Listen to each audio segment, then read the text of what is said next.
Hola, buscador de la verdad y seguidor del canal Virtus Veritas. La historia es realmente una ciencia. Hay personalidades específicas que crean ciertos eventos que están claramente alineados en el tiempo y la ubicación geográfica.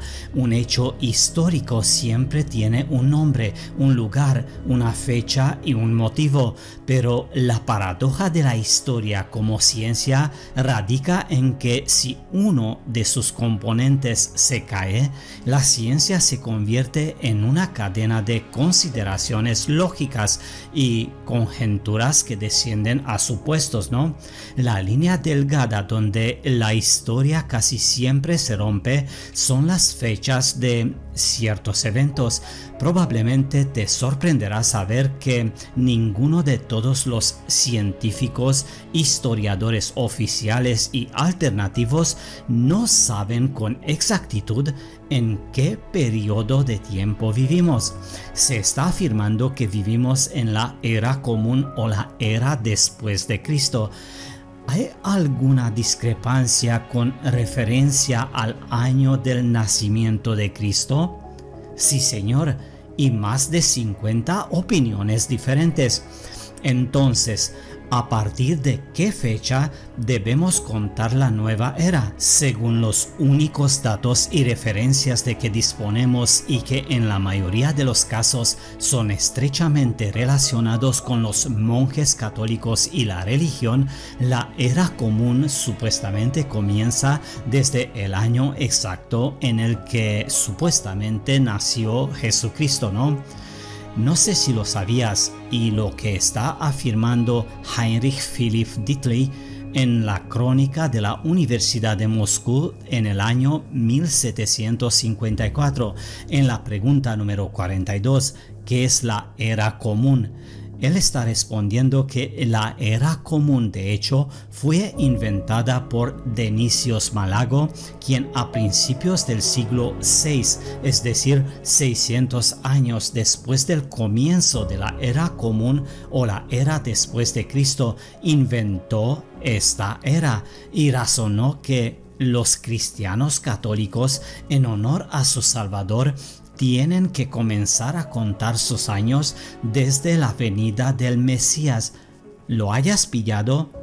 Bien, según los datos oficiales, la primera edad comienza con la creación del mundo y termina con el diluvio y contiene 1657 años.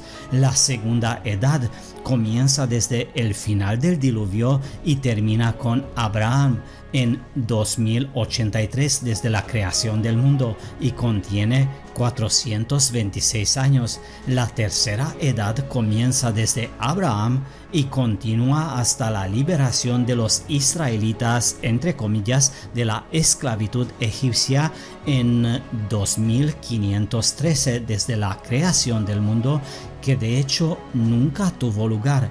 Y esta edad contiene 430 años.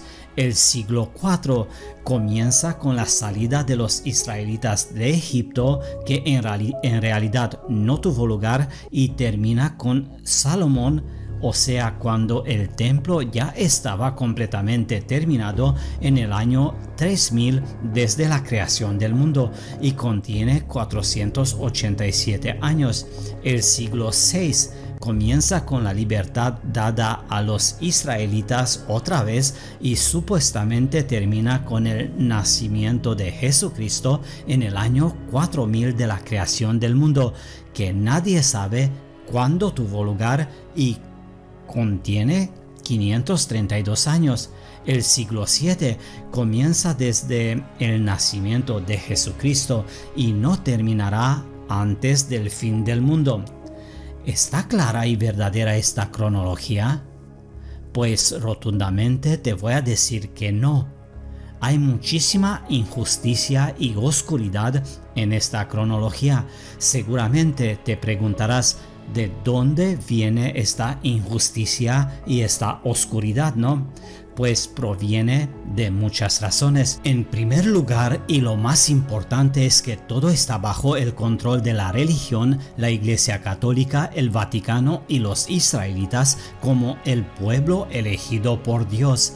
Segundo, la excesiva diferencia de cronología entre la Biblia de los 70 traductores o la Septuaginta y la Biblia llamada Vulgata, que provoca tanta confusión que no sabemos cómo evitar esta confusión. La Septuaginta cuenta desde la creación del mundo hasta el nacimiento de Abraham, 1500 años más que la hebrea y la latina, y supuestamente no se sabe de dónde vendría este error. Aquí nos tenemos que parar un poco para entender qué es de hecho la Biblia de los 70 traductores llamada la Septuaginta, o la traducción de los 70 intérpretes del latín Interpretatio Septuaginta Seniorum, traducción de los 70 ancianos.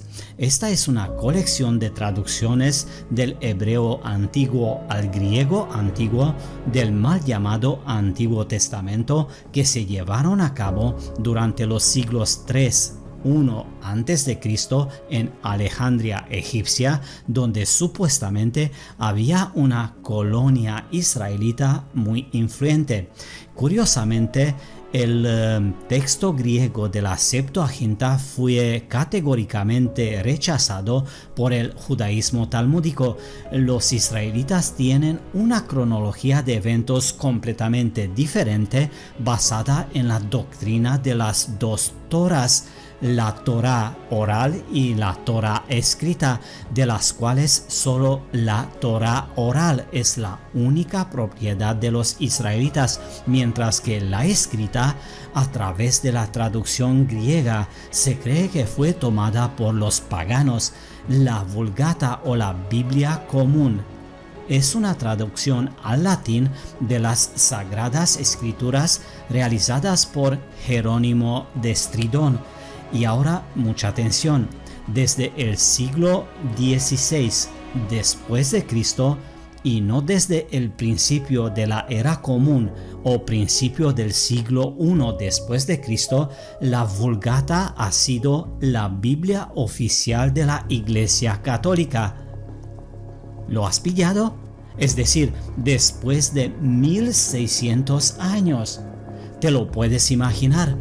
Bueno, se cree que debido a la gran cantidad de manuscritos inconsistentes de la Biblia, el Papa Damasio I, en la década de 380 después de Cristo, ordenó que se pusiera en orden la traducción latina, y el proceso duró 1300 años. ¿En serio? ¿Estás bromeando? Pero hay más. Damasio I confió esta tarea a Sofronio Eusebio Jerónimo. Jerónimo supuestamente hablaba griego y hebreo antiguo con fluidez, ¿no? Pero de los textos del Antiguo Testamento tradujo solo unos pocos, editó algunos y el resto simplemente se lo transfirió a la Vulgata desde la antigua versión latina, por supuesto. Es decir, se hizo un trabajo que no valía un carajo, y de hecho se redujo al traslado de la cronología judía a la Biblia Vaticana o Vulgata, o común como se suele conocer. Así que en base a la Septuaginta se construyó la llamada época de Constantinopla o la época bizantina, que se toma como base en la Iglesia Ortodoxa, y la traducción de las Sagradas Escrituras, entre comillas, de Jerónimo, realizada en el siglo V al latín, llamada Vulgata, constituyó la base de la cronología vaticana. La Roma católica decidió alejarse de los principios cristianos generales, hizo una traducción conveniente para sí misma, coordinándola con las tradiciones israelitas. Como resultado, En la Vulgata, en contraste con la Septuaginta, la esperanza de vida de los antiguos patriarcas, el reinado de los reyes, entre otras cosas, son menores que en la traducción griega, por lo que la fecha resultó ser diferente, 4713 o 4000 años. Creo que hayas entendido y puedes comprender la naturaleza delirante de la situación actual con respecto a la verdad del cálculo y la cronología. No tenemos un punto de apoyo común y, lo más importante, no hay una fecha inicial común para la creación del mundo. Según la tradición bizantina, la creación del mundo tuvo lugar en el 5508 a.C. y según el calendario vaticano en el 4000 a.C. La diferencia de fechas es de 1508 años. Los israelitas están considerando el comienzo de la creación del mundo 3761 años antes de Cristo. El desequilibrio con los católicos en 239 años y con los ortodoxos en 1747 años. ¿De qué fiabilidad cronológica de los hechos históricos podemos hablar aquí? La palabra manicomio da vueltas en el cerebro, ¿no? En mi opinión, todo es mucho más aterrador de lo que pensamos. Todo el mundo antiguo, entre comillas, fue según la escala de tiempo a partir del segundo milenio de nuestra era, pero el segundo milenio de nuestra era fue hace poco. Esto explica la superioridad de las llamadas civilizaciones antiguas, entre comillas, y en el segundo milenio había una sola civilización y hermosas ciudades en todo el mundo, en todos los continentes, y se utilizaron las tecnologías heterodinámicas. En el siglo XIX, el mundo fue tomado por las fuerzas de control o los controladores, y las líneas de tiempo del segundo y el primer milenio se intercambiaron físicamente. ¿Recuerdas el dicho: no puedes tirar las palabras de una canción, pero puedes intercambiarlas? Eso sí, es posible, ¿no? El siglo XVIII-XIX comenzó de nuevo después del gran reseteo. Se reescribió toda la historia, se arregló todo y se puso en marcha. ¿Y cuánto duró?